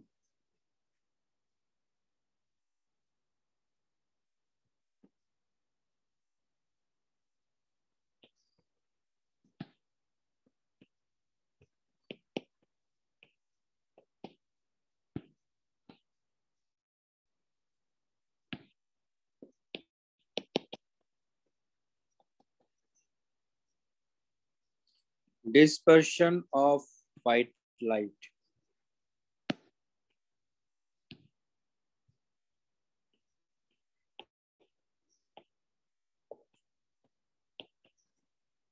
तो डिस्पर्शन का मतलब होता है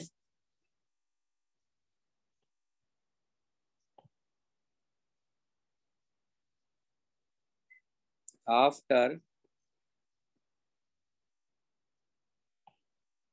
passing through a medium, white light splits into its constituents colors. That phenomena is called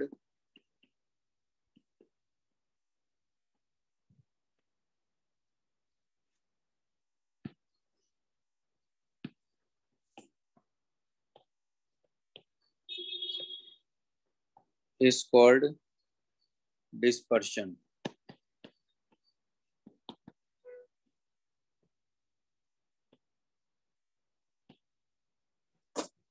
ठीक है, तो क्या होता है देखो समझते हैं।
देख लिया आप लोगों ने?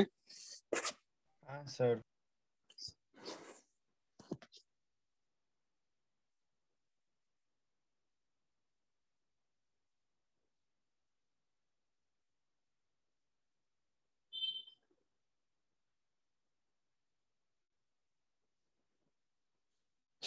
तो देखो क्या होता है मेनली, तो आप किसी मीडियम से देख सकते हो। तो मान लो जैसे कि ये कोई अलग मीडियम है, इधर मान लो रिफ्रैक्टिव इंडेक्स 1 है, और इधर का रेफरेंस इंडेक्स अगर n इक्वल टू म्यू है और ये नॉर्मल है, तो वाइट लाइट जब इंसिडेंट होती है यहाँ,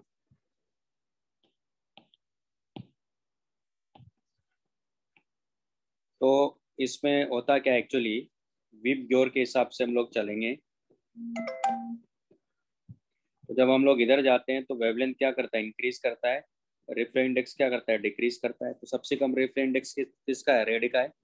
तो रेड का है तो सबसे कम बैंड मालूम है रेड होगा। तो इसका मतलब ये होगा कि व्हाइट लाइट को वैसे जाना तो इधर था, लेकिन ये क्या होगा यहाँ, ये रेड होगा यानी स्प्लिट हो जाएगी, और ये क्या होगा, इधर वायलेट होगा, यानी वी और आर के बीच में। तो ये वायलेट होगा और ये रेड होगा। तो सबसे ज़्यादा स्प्लिटिंग यानी सबसे ज़्यादा जो बैंड होगा ना वो वायलेट होगा, यानी नॉर्मल के पास सबसे ज़्यादा कौन आएगा, वायलेट आएगा। क्यों, क्योंकि इसका रेफरेंस इंडेक्स ज़्यादा है यार। और बीच में जैसे येलो भी होगा और भी होंगे इस तरह से, तो ये लाइट क्या हो जाएगी, स्प्लिट हो जाएगी। तो स्प्लिट क्यों हो रही है, क्योंकि हर कलर की अपनी अपनी स्पीड है। तो हर की स्पीड अलग होने की वजह से रिफ्रैक्टिव इंडेक्स भी हर एक कलर का क्या है, डिफरेंट डिफरेंट रिफ्रैक्टिव इंडेक्स है। तो जिसका रिफ्रैक्टिव इंडेक्स कम है वो कम बेंड होता है, यानी कम नॉर्मल के पास आता है, और जिसका रिफ्रैक्टिव इंडेक्स ज़्यादा होता है ज़्यादा नॉर्मल के पास आता है। ठीक है, ये कॉन्सेप्ट है इसके अंदर, ये लिख लो पहले।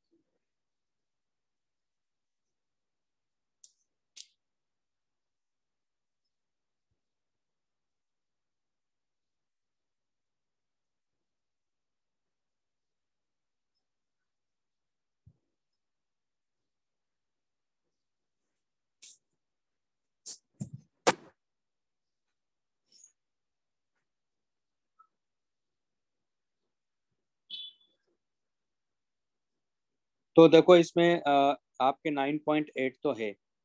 तो 9.8 में प्रिज्म के बारे में दिया हुआ है, यानी उसका मिनिमम डिविएशन और प्रिज्म फॉर्मूला अपने को बताना है क्या होगा, तो वो मैं करवा देता हूँ आपको। ठीक है, और उसके बाद में हम लोग यहाँ एक और कॉन्सेप्ट इसमें डिस्पर्सन का ही है, उसके डिस्पर्सिव पावर भी डिफाइन करेंगे, थिन प्रिज्म के लिए जाएंगे। तो पहले मैं आपको ये बताता हूँ, मतलब ज़्यादा कुछ टाइम लगेगा नहीं, मेरे ख्याल से मुश्किल से 1 घंटा और लगेगा, चलेगा। Sir hello. सर चलिए तो पहले प्रिज्म के बारे में बताता हूँ। और 1 मिनट। हाँ हाँ,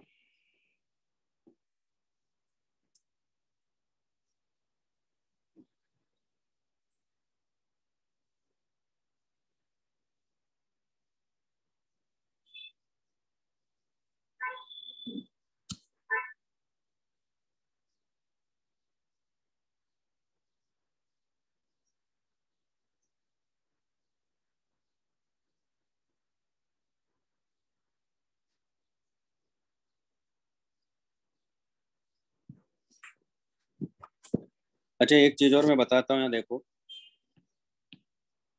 ये ये डिविएशन एंगल है इसका, जिसको हम लोग लिखेंगे डेल आर, और ये डिविएशन एंगल है वायलेट का, इसको लिखूंगा मैं डेल वी।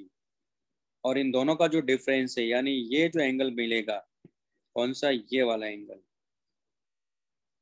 तो ये एंगल है डेल, इसको हम बोलेंगे एंगुलर डिस्पर्शन। ठीक है, तो ये हो गया हमारे पास में डेल, और इसको लिखेंगे del V minus del R, इसको बोलते हैं एंगुलर डिस्पर्शन।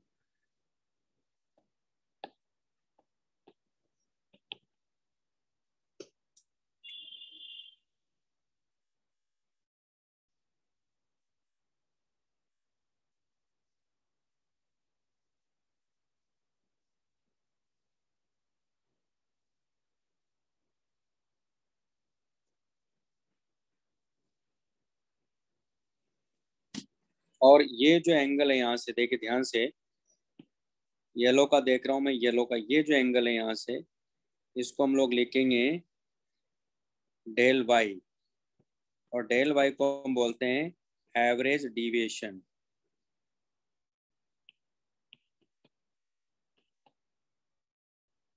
तो क्या बोलते हैं? Average deviation.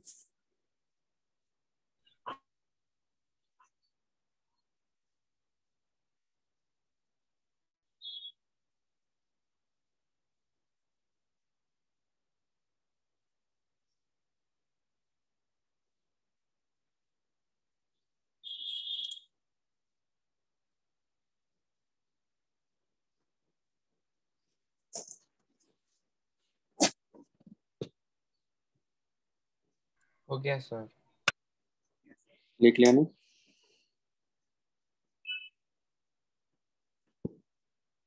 नेक्स्ट हमारे पास में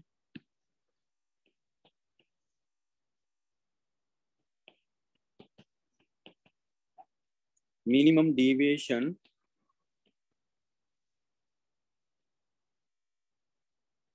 थ्रू प्रिज्म। तो दरअसल हम लोग यहाँ इस प्रिज्म की बात कर रहे हैं। एक ऐसा ट्रायंगुलर शेप में प्रिज्म है,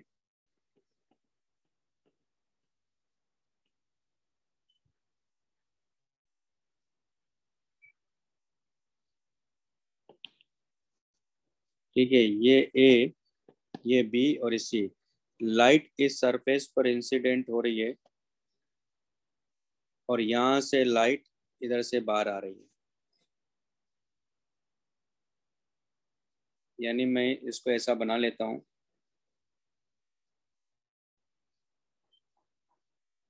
ये ए और ये एंगल ऑफ प्रिज्म भी हम लोग इसको बोलेंगे, ये बी और सी, क्योंकि लाइट इधर से इंसिडेंट होके इधर जा रही है तब वो एंगल ऑफ प्रिज्म है। लाइट अगर उधर से इंसिडेंट होके इधर जा रही है तब एंगल ऑफ प्रिज्म बी लेंगे, ठीक है, ध्यान रखना है। तो लाइट इधर से इंसिडेंट होके, इस सरफेस से इंसिडेंट होके इधर जा रही है, ओके। तो ए क्या हो गया यहाँ? एंगल ऑफ प्रिज्म, और रिफ्रैक्टिंग एंगल भी बोलेंगे इसको,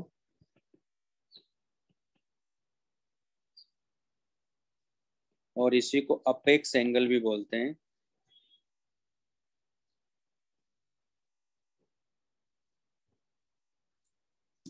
लिख लीजिए इसको।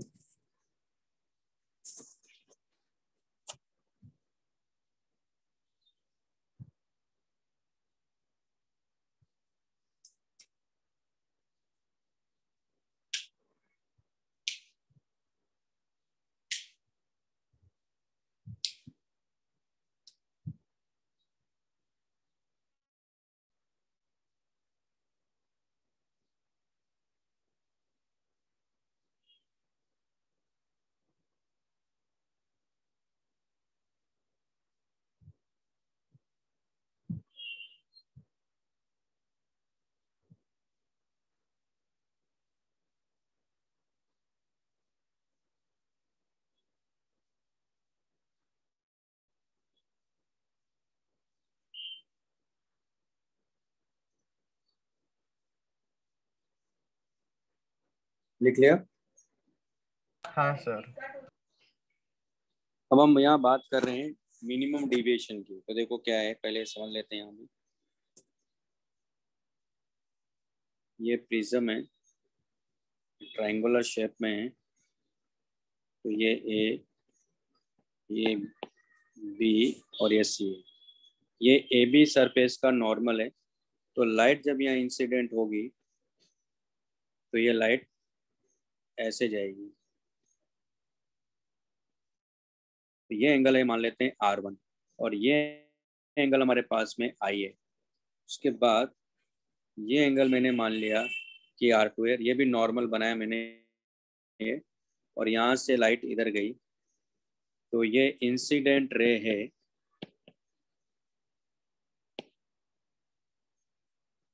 और ये इमर्जेंट रे है, और ये एंगल ऑफ इमर्जेंट है। ये एंगल ऑफ इमरजेंस है, वो एंगल ऑफ इंसिडेंस है। तो मिनिमम डिविएशन देखा गया प्रैक्टिकली कि जब R1 इक्वल टू R2 हो जाता है, या I इक्वल टू जब E हो जाता है, जब I इक्वल टू यानी angle of incidence equal to angle of emergence जैसे होगा, तो उस केस में मिनिमम डिविएशन मिलता है। पहले तो ये समझ लेते हैं कि डिविएशन क्या है। तो क्या हो रहा है, देखो यहाँ डिविएशन कैसे देखते हैं।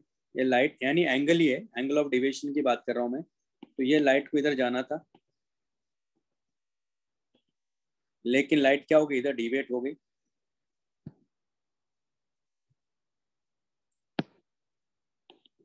लाइट क्या हो गई, इधर डिविएट हो गई। तो ये जो डिविएशन आया, ये आया मान लो डेल्टा 1 का। तो डेल्टा 1 का डिविएशन कितना हुआ, तो ये डिविएशन कितना आ रहा, देखो डेल वन इक्वल टू आ रहा है आई माइनस R1 आ रहा है कि नहीं आ रहा है, ये लॉजिक समझ में आ रहा है। क्योंकि ये जो पूरा एंगल है यहाँ, ये आई है, उसमें से मैंने R1 को सब्ट्रैक्ट किया तो डेल 1 आया, जो कि किधर है, क्लॉकवाइज डायरेक्शन में है। उसके बाद लाइट को जाना किधर था, इधर जाना था, लेकिन ये इधर डिवेट हो गई। ये क्या हो गया, डेल्टा 2 हो गया, है ना। तो डेल्टा 2 कितना हो गया, तो डेल्टा 2 हो गया क्योंकि ये एंगल कितना है, R2 है, तो यानी E माइनस R2 हो गया। ये भी क्लॉकवाइज है, तो क्लॉकवाइज है, इसका मतलब दोनों क्या हो जाएंगे, उस केस में ऐड हो जाएंगे। तो डेल 1 प्लस डेल 2 ये होगा I minus R1 plus E minus R2। तो टोटल जो डिविएशन आ रहा है, यानी एक तरह से लाइट फाइनली इधर जा रही है, इसको एक्सटेंड करो पीछे। इसका मतलब ये जो डिविएशन एंगल आ रहा है ना, ये डेल है, क्योंकि जाना तो इधर था इसको, लेकिन डिवेट इधर हो गए, तो फाइनल डिविएशन क्या हो गया, ये डिविएशन आ गया इसमें। आया लॉजिक समझ में। हाँ सर। अब यहाँ R1 ये तो आ गया हमारे पास में कि del equal to I plus E, है ना, माइनस ये R1 plus R2, R1 plus R2।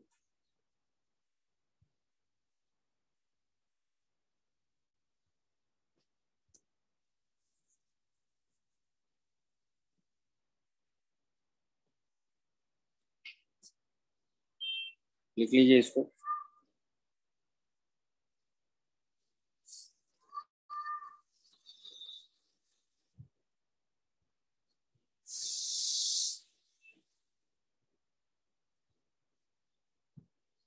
तो मैं ये डेल की मिनिमम वैल्यू फाइंड करनी है।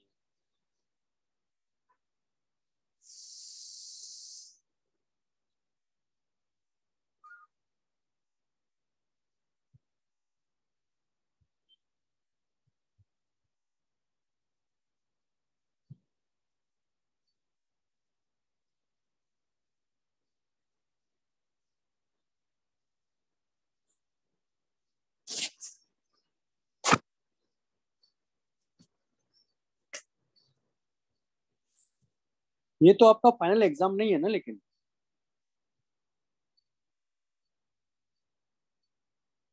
हाँ सर। ये फाइनल एग्जाम है। नहीं सर, यूनिट टेस्ट है। हाँ, यूनिट टेस्ट है ना। तो यस सर। फाइनल एग्जाम कब है, कुछ बताया इन्होंने। नहीं सर।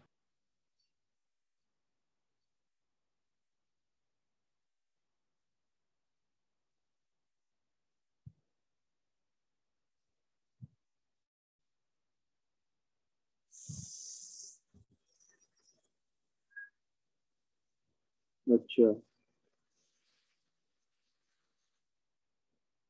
ओके।